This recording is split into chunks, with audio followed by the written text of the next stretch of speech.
Vamos a darle la bienvenida a Flavio Aucejo, analista político de la Escuela de Gobierno de la Pontificia Universidad Católica del Perú. Muy buenos días, señor Aucejo. Bienvenido al informativo. Muy buenos días y muchas gracias por la invitación. Muy buenos días a quienes los ven y escuchan. Muchas gracias. Bueno, ¿el presidente de la República acierta o se equivoca con las designaciones, no uno por uno, sino por la cabeza? Hablemos de Héctor Valer como presidente del Consejo de Ministros. ¿Es la garantía de la estabilidad que requerimos en este momento? A ver, algunos comentarios ahí, ¿no? El primer comentario es que está claro que el menú de opciones que tiene el presidente es un poco limitado, ¿no? Porque está muy concentrado en actores que son eminentemente políticos y de un único espectro, ¿no? Me parece que los antecedentes del actual primer ministro reflejan una persona que no tiene una clara convicción en términos de ideas que han orientado su desarrollo político, ¿no? Y vamos a ver si está en capacidad de poder interactuar en un escenario tan complejo como en el que vivimos hoy día, con desafíos en el propio Ejecutivo y desafíos en la interacción con el Congreso. Y ya ha manifestado en sus primeras declaraciones, básicamente, que el tema de la Constitución va, ¿no? Que es un tema que genera, pues, hay varias cosas que se pueden decir al respecto. Y lo segundo, un aspecto que me parece muy serio, que es el tema de retroceder o echarse abajo, en realidad, la reforma universitaria que está orientada a generar universidades de calidad, ¿no? También claramente ha tenido una manifestación anoche en el sentido que está de acuerdo, digamos, con un despropósito que está impulsando el Congreso en ese sentido, ¿no? Ahora, ingresa en un panorama complicado. Ingresa en un panorama complicado, pero ¿cuáles son los retos que le espera a ese nuevo gabinete? A ver, yo diría lo siguiente, ¿no? Primero que en realidad la crisis de fondo no se ha solucionado. Recordemos que la crisis estaba basada en jefes policiales que tenían antecedentes de un mal comportamiento, que básicamente estaban desmantelando unidades policiales especializadas y que venían haciendo un buen trabajo y buscaba sacar a oficiales con un buen desempeño. Y eso en realidad continúa. El actual primer ministro también tiene antecedentes de no tener un buen comportamiento, ¿no? Sale pues sentencias por abuso de autoridad, investigaciones por tráfico ilícito de drogas, delitos contra la administración pública. Entonces, el detonante de la crisis en realidad sigue latente, no ha sido atendido, ¿no? Y además tenemos otro tema muy pendiente, que es el derrame de petróleo provocado por el comportamiento de Repsol. Ha habido un cambio en el ministro de Energía y Minas, ha habido un cambio en el Ministerio del Ambiente, pero ese tema no se ha solucionado. Entonces, ahí hay claramente deficiencias en la actuación de Repsol y del propio gobierno, ¿no? Entonces, ese es otro tema que es un desafío presente y actual, ¿no? Y el otro tema que también genera mucha controversia es el comportamiento del ratificado ministro Juan Silva en el sector transportes y comunicaciones, con decisiones que lo que hacen es promover e profundizar la precariedad que tiene el sector transportes y sin una claridad en términos de la política pública hacia ese sector. Solamente por mencionar temas de la actual coyuntura, ya no entremos a ver cuál es la orientación del gobierno, ¿no? Abordaba usted acerca de los retos y los desafíos que tenemos por estos problemas ya que están, digamos, que las papas calientes que tenemos, ¿no?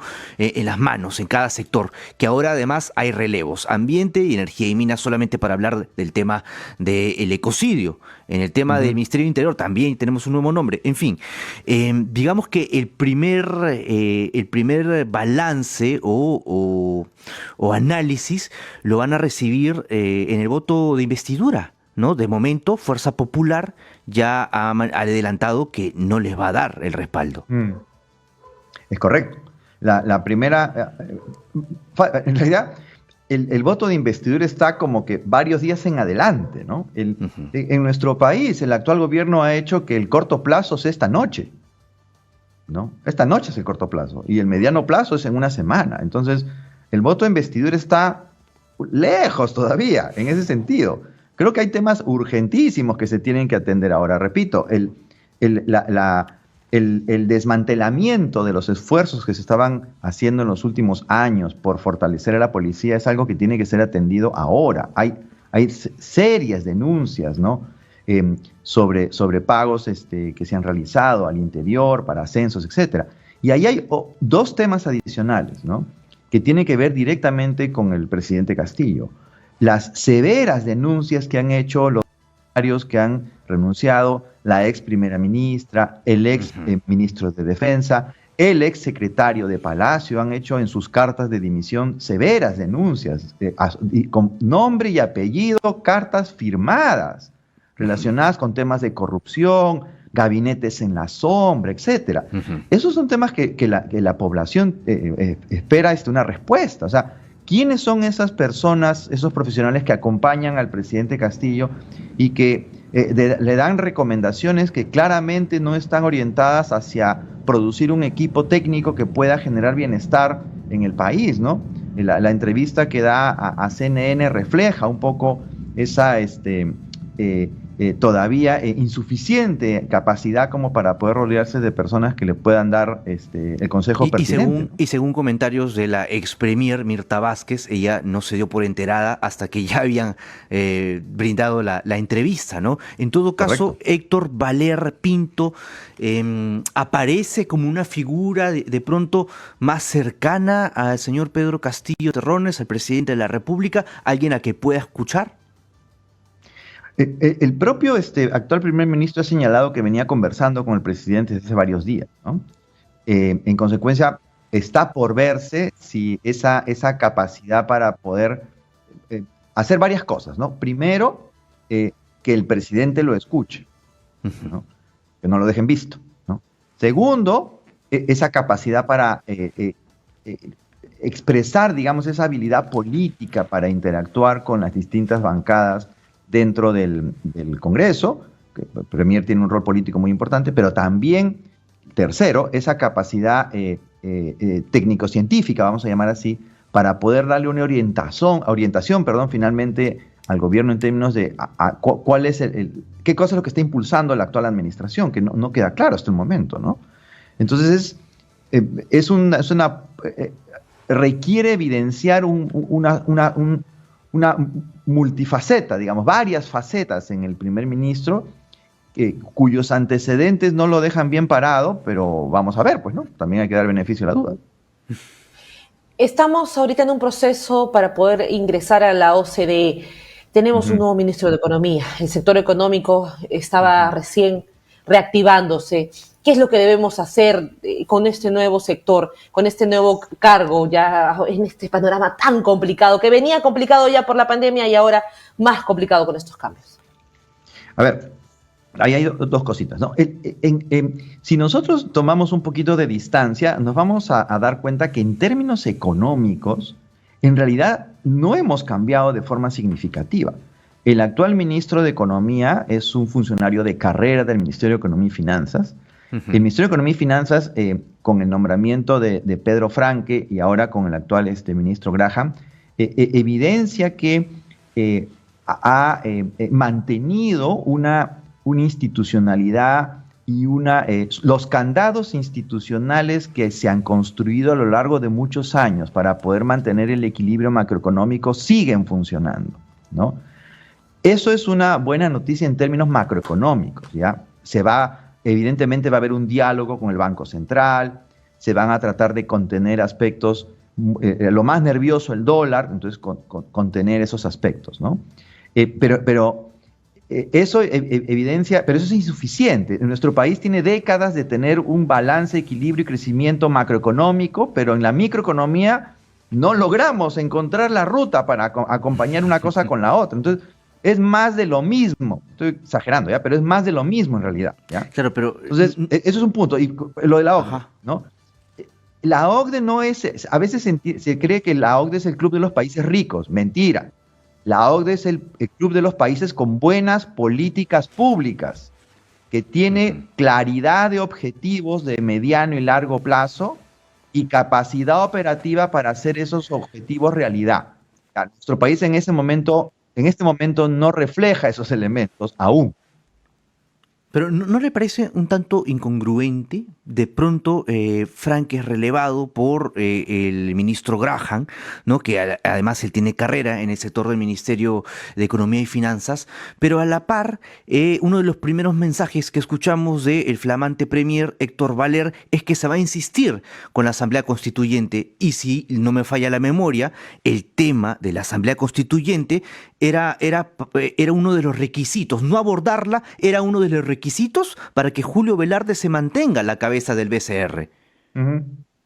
Sí, Entonces, no, totalmente de acuerdo contigo. Hay una incongruencia en los mensajes, ¿ya? Voy a ponerlo, hay varias formas de verlo, pero lo quiero poner de esta manera. El presidente ha dicho que está aprendiendo. Eso es lo que ha dicho.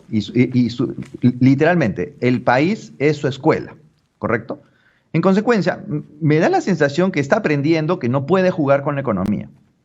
No podemos empezar a hacer malabares con la economía porque la cosa, pues, en cuestión de horas se descarrila, ¿ya? Tengo la confianza que aprenda que la economía está directamente vinculada con la política. Y entonces hay decisiones, acciones y declaraciones políticas que generan efectos económicos inmediatos. Eso no significa que no podamos poner sobre la mesa orientaciones o decisiones que no han estado generando bienestar. En nuestro país no hemos estado en crecimiento, pero no en desarrollo. Bueno, ya es momento de hablar del desarrollo.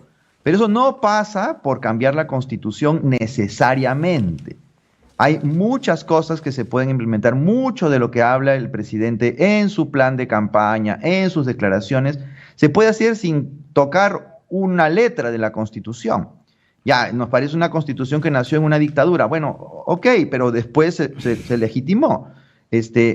Nos parece muy neoliberal, hay que hacerla más inclusiva. Bueno, pero hay decisiones que se pueden tomar para hacer eso.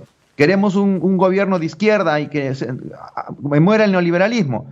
Bueno, podemos hacer cambios graduales, o sea, nada está escrito en piedra, pero anunciar, abrir una asamblea constituyente para una discusión en este escenario genera una enorme perturbación y lo que vamos a tener es una tensión entre un ministro Graham que trata de contener las expectativas que ya están bastante bajas y un primer ministro que impulsa una agenda que es, me van a permitir decirlo, politiquera, no es política. De momento ya tenemos la repercusión en la cotización del dólar, ¿no? El lunes se cotizó en 3.84 y ayer cerró la jornada en 3.88. Ahora, hoy veremos también cómo amanece. El dólar es como la fiebre, es un termo, se mueve, pero es súper nervioso, ¿no? Entonces, mantenerlo bajo control, yo me imagino que el presidente del Banco Central no debe pasar una buena noche, ¿no?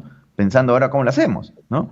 Porque claro, cada declaración que viene por delante del presidente, del primer ministro, evidentemente afecta decisiones muy concretas y algo adicional, afecta decisiones de largo plazo. La inversión privada, que tanto solicita el presidente Castillo, funciona primero evaluando elementos de tipo estructural. Un elemento de tipo estructural es la Constitución, ¿está firme o no está firme? ¿Se quiere discutir o no se quiere discutir? Y las decisiones que toma las decisiones que toma una empresa multinacional de inversiones multimillonarias se toman con 2 años de anticipación. Uh-huh. Y es una lista hace checks, ¿no es cierto? ¿Hay constitución estable? Uh-huh. Check. Entonces, uh-huh, si no pone check en lo primero, sí, pasa a la siguiente. O sea, uh-huh, así es. Eso es algo que hay que entenderlo. Las decisiones de inversión grandes que son las que el Perú necesita. Y es un país privilegiado en términos de recursos naturales, en recursos renovables. El Perú es un país bendecido por Dios en ese sentido. Pasa por tener decisiones que le den viabilidad en el largo plazo. Y esa es una responsabilidad absoluta del gobierno y en particular del presidente, que tiene una responsabilidad por 5 años. Señor Ucejo, ya lo mencionaba usted al inicio de la entrevista, habían declaraciones que hablaban de un gabinete en la sombra, de corrupción, de malos consejeros, pero ahora ingresa un nuevo ministro y aparentemente da una sensación de seguridad. El ministro Graham, ¿a qué se enfrenta? ¿Cuáles son sus desafíos para poder hacer que este dólar pues no siga subiendo y bajando como pelotita de ping-pong? A ver, yo creo que tiene desafíos. Hay dos ámbitos de desafíos. Los primeros son los desafíos económicos, para lo cual está en su salsa, vamos a decir así, ¿no? Porque funcionario de carrera, ha visto muchas cosas, sabe cómo tiene que conversar con el Banco Central, sabe al interior del ministerio quiénes son los actores responsables, vamos a ver si ratifica o no los viceministros que tiene en este momento, en fin, creo que esa es una zona de confort para él, ¿no? Sabe los desafíos que tiene que enfrentar, bueno, está el dólar, etcétera, ¿no? Pero como que es un entorno que maneja bien, ¿no? O que todo indica que maneja bien.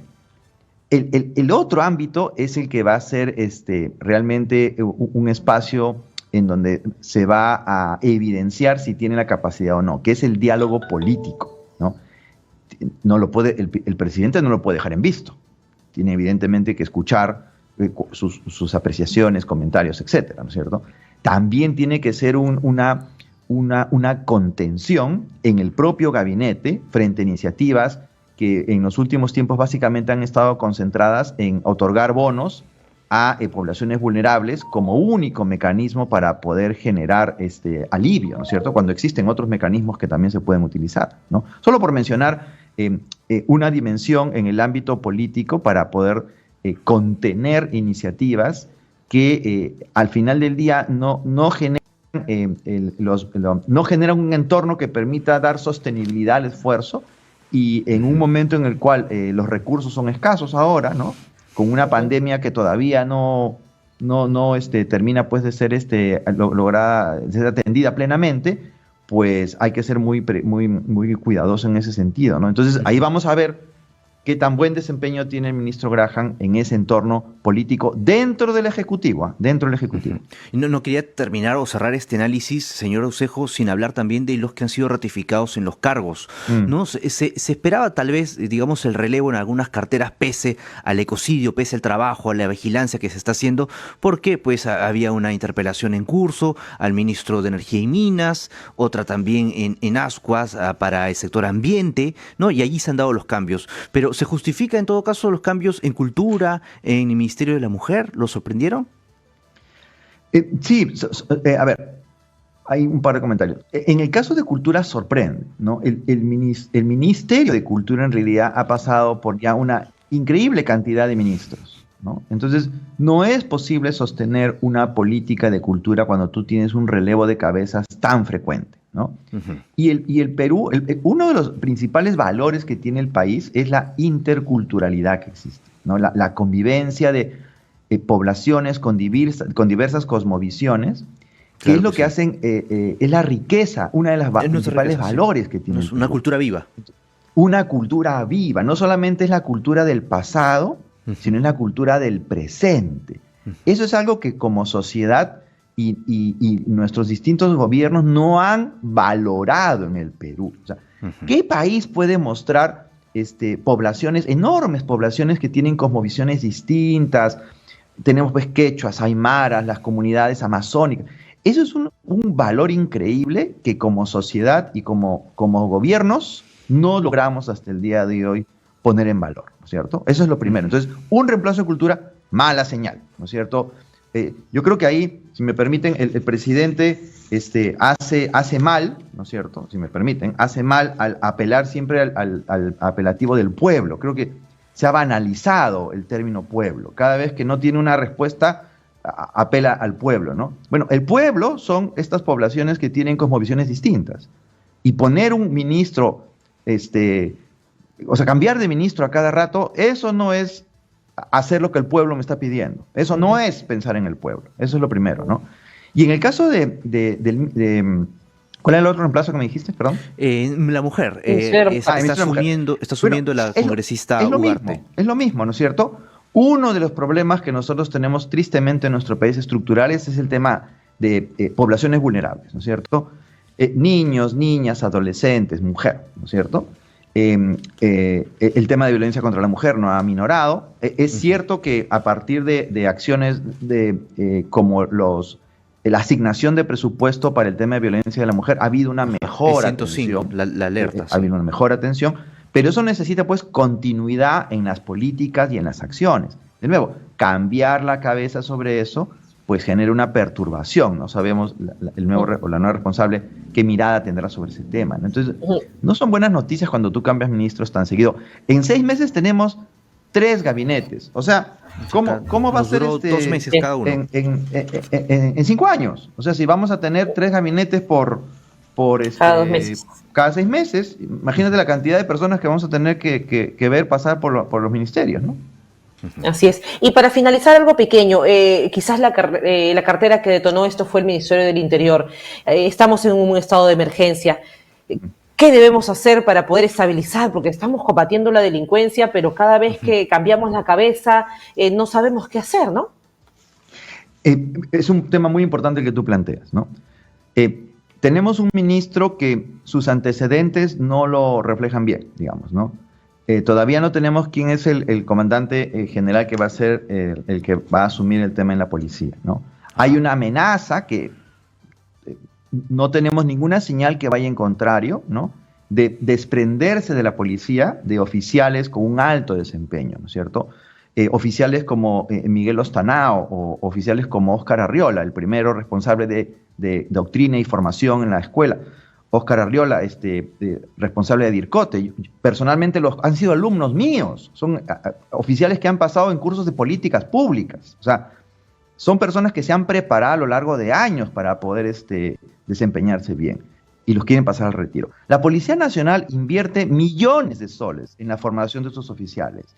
Diplomados, cursos, maestrías pagadas por impuestos a los peruanos para tener buenos oficiales. Entonces, lo que tenemos aquí es el desmantelamiento de todo un esfuerzo institucional por contar con personal preparado para hacer su labor a nivel policial y a nivel de política pública. Hay que decirlo con todas sus palabras, estamos frente a eso. O sea, y ya lo ha dicho el propio exministro Guillén, mafias que quieren tomar el control de la policía para poder preservar prácticas que no son positivas para el Perú. Y esfuerzos de la policía por tratar de combatir eso están siendo desmantelados, y eso también hay que decirlo, todo indica, los elementos sobre la mesa nos dicen que el presidente Castillo o sus asesores en la sombra no le están informando, o hay un poco de una mirada complaciente a esto que es evidente, y no lo digo yo. Miremos los análisis, miremos las cartas de los renunciantes que lo están diciendo, ¿no es cierto? 2 y 2 son 4. Muy bien, muchas gracias por acompañarnos esta mañana en el informativo, a Flavio Aucejo, analista político de la Escuela de Gobierno de la Universidad Católica del Perú. Muchas gracias. Muchísimas gracias por la invitación. Buen día. Buen día también para usted. 8 de la mañana con 28 minutos, vamos a una breve pausa y volvemos con más noticias. Están escuchando el informativo en los 103.9 de la FM en Lima por Radio Nacional.